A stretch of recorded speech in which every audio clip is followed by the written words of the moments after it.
drive to cheers from supporters and rival backers competing for attention. The competition for votes is fierce. The BC Conservatives and BC NDP are in a tight race, according to recent polls. Mounting a significant challenge to the BC NDP to form government is Conservative leader John Rustad. NDP leader David Eby pushed for details on Rustad's policy on safe consumption sites, saying lives are on the line. It's not okay to say to one community, when you're in Richmond, to the Chinese community, we're going to close the overdose prevention sites. We're going to close them, the drug dens, you called them. And then later on, you say, well, actually, we're not going to close them. We're just going to change the name. And then your critic, Eleanor Sturko, comes out and she says, well, actually, we're going to expand them. We're going to put additional services. People need to know what the plan is.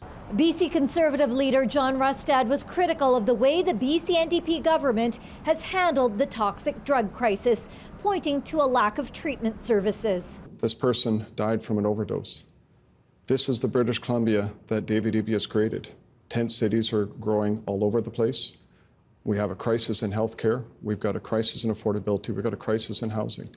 What we need is a common sense plan that is going to be able to deliver for people in this province. The two leaders mostly took aim at each other, allowing BC Green Party leader Sonia Furstenau to articulate her ideal vision for the province and to take jabs at both of them.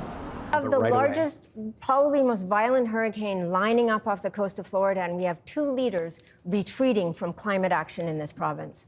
Eby agreed with her on some points, focusing his attacks on Rustad. I would much rather be talking about the fact that he doesn't have a costed platform.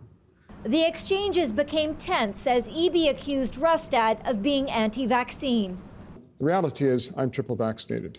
The reality is in British Columbia, I also promoted and supported people getting vaccinated, especially for seniors in our communities. I was supportive of that. However, I am not anti-vax. I am anti-mandate. I believe that people should have choice. It shouldn't be thrust upon them and forced upon them or coerced to be able to take a vaccine. You never know which John Rustad's going to show up. Sure. Still, Rustad avoided a question about extremist views from some of his candidates, and Eby faced growing questions over why he's been focusing his energy on Rustad and not his own vision for the province. Meera Bains, CBC News, Vancouver.